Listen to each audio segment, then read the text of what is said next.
All right, we move ahead to the number 5 ranked bantamweight in the world. Picked up a massive win on Saturday, puts Marlon Moraes away in the first round of UFC Vegas 17. 50 G's richer on top of the win bonus. Happy to be joined once again by Rob Font. Rob, how are you, my man? I'm great, brother. How you doing? I'm doing great. So the new rankings are out. You jumped up several spots, and I just introduced you in this conversation as the number 5 ranked 35er in the world. That has to sound like $1 billion right now. It was great, bro. It feels great. You know, all the hard work pays off, man. I can't complain, man. Thank you again for having me on. Of course, man.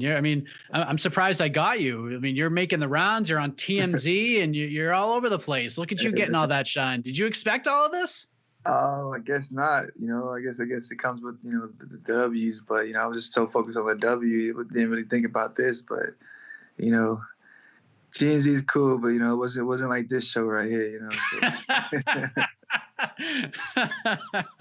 So. Well done, Rob. Well done. You've done a few of these in your day.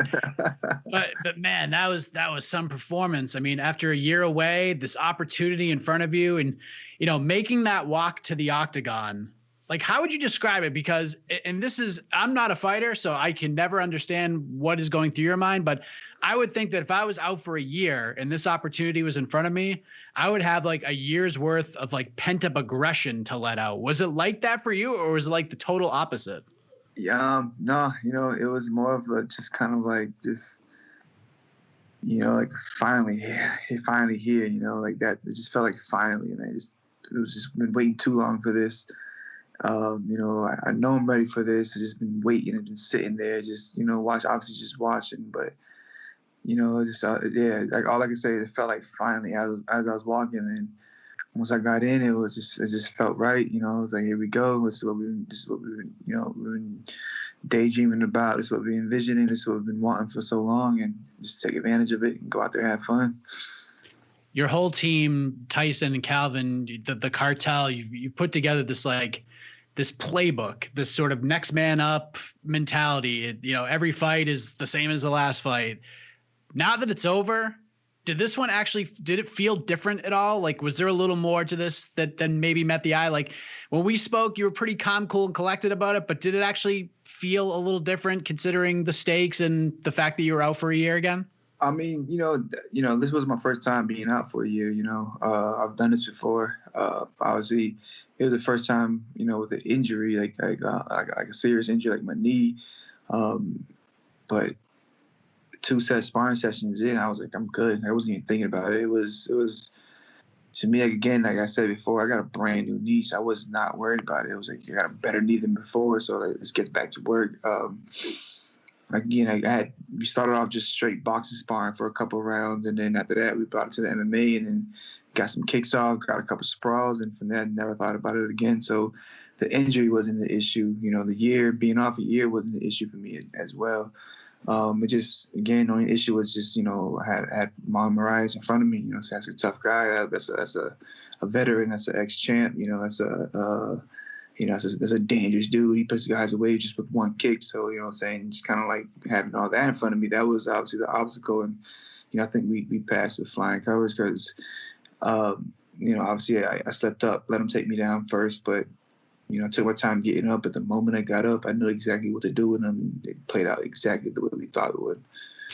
Yeah, I mean, I have to hand it to Tyson because he put out this message, I think it was on Sunday on social media, and it was like a screenshot of like a Word doc. Like it was just like click on this kind of a thing. And he essentially said in the post that there was nothing that Marlon was going to do on Saturday night that was going to throw you for a loop at all. So he takes you down right away.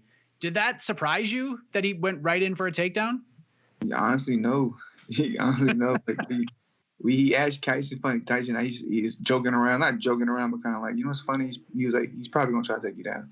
And I was just like, yeah, whatever. You know, just kind of like thinking about it. And then I saw one of his, like, for some reason, I didn't see him all week or his team all week or anything like that. So, but I saw as we're passing by going to the fight, I saw one of his jiu-jitsu coaches back in the roadshow, which is like, you know, high-level Brazilian jiu-jitsu guy. And I never knew they worked together. I was just like, oh, he's definitely taking us down. Like, it was just like, oh, he's definitely taking it down. And again, like, I was just joking, like, still didn't really, like, right, you know, just whatever. And then we get in there, and I'm like, I didn't And as I got into that, I didn't think it's gonna happen, and then showing up like, fuck, he really did. Like, all right, so let's just be smart because like, he's obviously high level. He's you know, like, I can feel the technique and how strong he was. Like, just be smart here, take your time here, don't give up your neck, don't give your back, and obviously get up and be smart with it.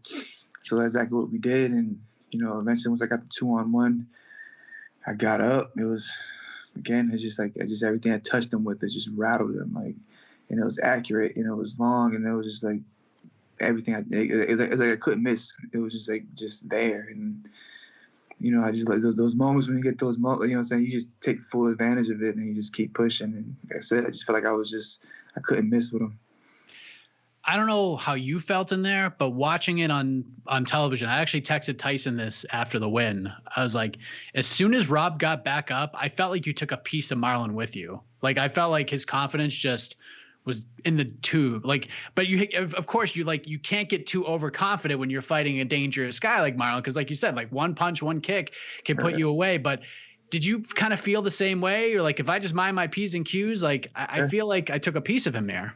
Yeah, like you know, like he was kind of breathing hard on top of me. I was like, is he tired right now already? He's on top of me right now. I'm like, all right, he can't do this for 3 more rounds. I'm like, all right, he felt kind of tired from that exchange on the bottom. I'm like, all right, whatever. The moment I got up, just like, my mindset was just go straight at him.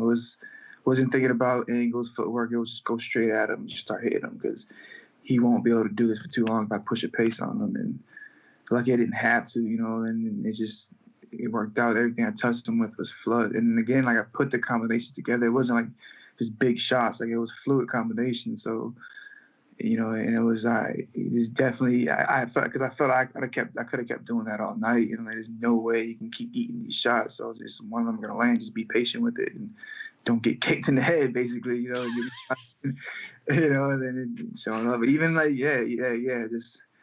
And it just, you know, it worked out. You mentioned that you just had that feeling, you know, like fighters say it all the time, that like sometimes you just wake up and you just feel it, like no one's going to beat you that day. And then once the fight got back to the feet and you started throwing, I mean, there's just this look in your eyes. It was just like, you could just kind of see it, that you felt the beginning, the end was here. Had you ever felt like that way in a fight before, where like you just started landing and you're just like, oh man, like everything is landing beautifully, everything's hurting him, like your confidence just continued to soar? Have you felt that way in a fight before, like that? Yeah, I felt it a couple times, you know, especially on the local scene. Like you just know, like where it's just getting worse for your opponent. It's getting worse, and you almost like it just gets to, like, if you don't think and you just like you're just reacting, but everything you're reacting to is like the right choice, if that makes sense. It's just working. It's just clicking. Everything's going right, you know. And even if you're getting hit in between, it always seems like it's never the biggest shot, because you're seeing everything, you know. Yeah, man. Just think it's to a point where you're flowing, you're not thinking, and you're just accurate, and everything's working, and you just keep going with it, like to the point where you don't hear it. I don't hear anything. I just feel it, and I just trust my instincts and just go with the.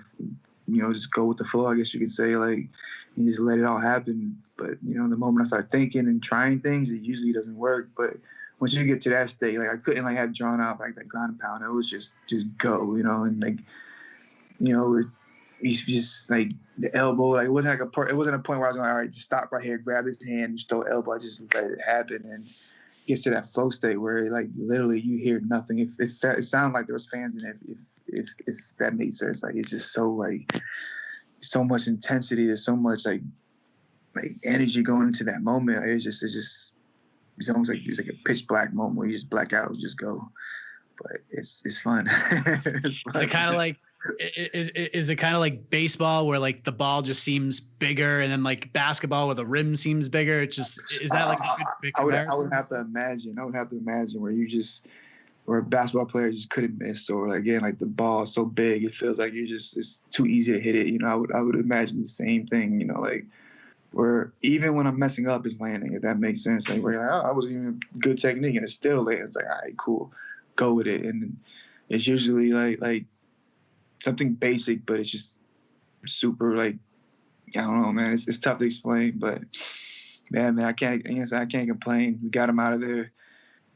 You know, I feel like, you know, once I get guys hurt, my instincts take over, and I just find a way to finish. And like even if it's ground and pound or standing or whatever, we just find a way to finish. And I even think you see that with Calvin Kattar. The moment you see he hurt somebody, we just go, and it just happens, and we just try to get the finish. And we definitely have I feel like some killer instinct that you just can't explain, and that's what we have. Do you feel like the ref was a little off in stopping that thing? I felt like it was, maybe a dozen shots too much there, honestly. I was definitely in the moment. I was like, bro, well, hurry up, like let's get this over with, But it is what it is, man. Like, man, it is what it is, man. Had to do. When the ref finally pulls you off, like what is going on in your mind? Is there just like a 40-pound weight lifted off your shoulders in that moment? It's like, yes.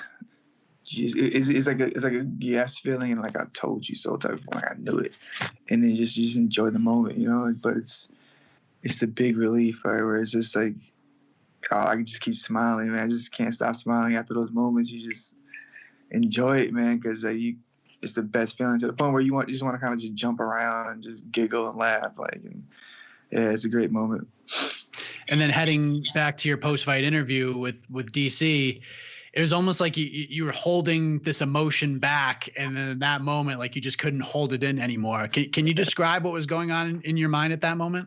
Yeah, it was weird. It was the first time I got emotional like that. I think it was just, the injury coming off. Everybody just telling me I shouldn't take this fight. You got a million people telling you to take an easier fight. I'm like, bro, what are you talking about? Like, who turns down the number 3 guy in the world? Like, oh no, you need a warm-up fight, a tune-up fight. Like they're talking like this is like a boxing match. I'm like, who in the UFC is a tune-up fight? Like give me a name. Like they're like, exactly, they're all tough fights. And so it was like, you got a bunch of people telling you shouldn't take the fight.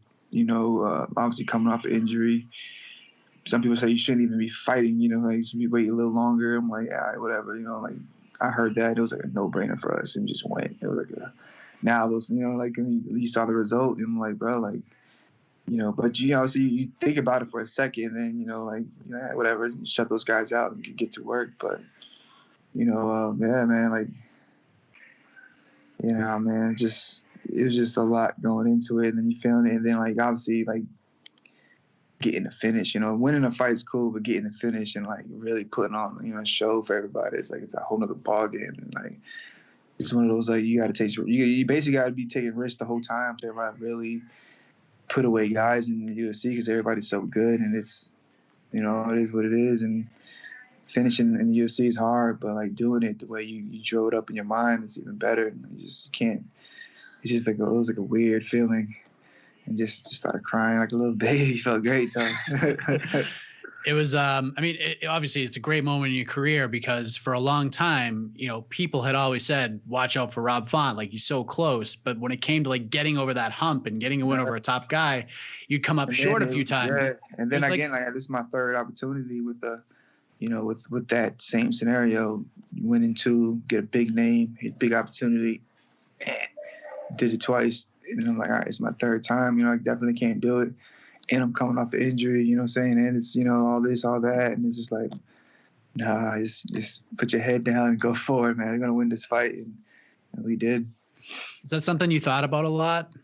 Yeah, no, like it was my whole time was just like get him in there and get him out of there as soon as possible. Just keep going for the finish. Like just in your mind, just like I was just keep going for the finish. No matter how we got to get it, just keep going. And like if you give him hell for the first round, it's going to be a tough round, but he won't be able to do it for the 2nd and 3rd round. And that's where we're going to catch him. That my plan was to kind of have that same pressure on him that whole time, just going for it, landing. It didn't need it, but like that was the plan. See how tired we can get without getting hurt. Like and then obviously managing that because. I figured it was going to, like, again, just be too much for him to kind of push that pace and look for the finish in the first. But once I landed a jab, I was like, oh, no, this is different. Like, he's hurt. Like, this is different. And again, it was my bad. It wasn't the jab. It was the hook at first. I landed a combination of the first, and it was like a left hook. And then from the jab, it was like, oh, done deal. Let's just go. And then I landed the uppercut and then just turned black from there. I just started ground and pound and just kept going to the ref pulled me off. But even just like that like that sort of stigma that was attached to you for all these years, that like he's good, but like he just hasn't been able to get that big win. Like, is that something that bothered you at all, or did you just block it out and just say those are in the past, let's move on to the next one? Yeah, I mean, obviously you think about it for a second, you definitely think about it, but I wouldn't say it bothered me. It wasn't like I was like losing sleep over the comments like that, but I just knew, this is another opportunity for me. Go out there, have fun with it, instead of like, overthinking it and putting too much like, feeling into it, or overthinking what I'm trying to do. And it was simple, go in there, fight, hit him more than he hits you, and you win the fight, and that's it. You just go out there and have fun. Now it's onwards and upwards, because you're a top 5 guy. You threw out TJ Dillashaw as an option. A lot of people like the idea of you versus Jose Aldo after his win over Marlon Vera. Cody Garbrandt is a popular name that's on Twitter right now. I mean, just being even mentioned with those guys at this point, like there's some exciting options for you. You're going to have guys calling you out now. It's a pretty good spot to be in, is it not? Hell yeah. We knew, on the other side of like, obviously beating a guy like Marlon, there comes nothing but big fights and big names, and a lot more to it. And like, that was just, all right, bro, like we're ready for this, we're ready for this. Like we're ready. I'm already back in the gym, already flowing. I'm like, I know there's going to be another big fight, and I'm just blessed to have options right now. Which one makes the most sense to you? Like they're all viable options, but what do you think like makes the most sense to you? Realistically, I think probably the TJ, like he's the only one that's not booked. You had Corey and Frankie booked, Frank Edgar booked, and you have Munoz and Jimmy Rivera booked, and I think who else is just Kennedy and Cruz, right? Isn't that the fight? They're that's booked. top 10. So yeah, like, and then I believe Cody's injured or going on a 25 or something like that. So only person to fight is me or Aldo. So let's figure that out. If I can get TJ, though, hopefully we get the Aldo fight. But like, throw me in there, man. Let's go. I assume you'll be off to Abu Dhabi in a couple of weeks with Calvin as he prepares for this Holloway fight on January 16th. I mean, geez Louise. Yeah, man. Big fight, man. Big fight for my brother Calvin, and he's ready. Exciting, man. This is, it's a good time for New England, good time for the cartel, and he's going to hold it down and represent. I know it's a different world than it was a year ago, but man, what was it like getting back to Logan Airport and driving to Haverhill, man? Back home to the city, the hustle and bustle. Did the traffic not seem as chaotic this time around? Like, was the sun shining a little brighter? It was perfect. It was an ugly, snowy day, and it was great, man. It was great. It felt great, man, coming back, just in traffic, all of that. Like, I think it was some road work coming out of the airport and everything. It was amazing, though. You know what I'm saying? Yeah, I didn't care. I'm sitting there like, who cares? Let's just go home. And got home, jumped in the shower, got out, and just sat there like, yes, there we go. But I was at the same time, like, like I know it's only going to be harder from here, so let's get back to work. And that's exactly what we did. And next day, got back in the gym with Calvin, gave him a couple rounds, shot a box, got loose. Obviously I felt great, a little dinged up, my hips a little sore, but just stretched out, rolled out, didn't do too much, and just taking it easy, trying to like enjoy food a little bit here and there, but still, obviously stay in shape and be ready for anything to pop off. Listen, man, I mean, absolutely phenomenal performance. It was amazing to watch. I mean, you are on the map at 135. You're not just the guy with potential at 35 anymore. You're officially in the mix at 35 in 2021. And you and Calvin have been talking about this for a long time. This could be the year that the cartel adds some hardware to the mantle. So congratulations again, man. Happy holidays. Safe travels to Abu Dhabi. Excited to see what's next for you, man. Appreciate it, man. Thank you for having me on, bro.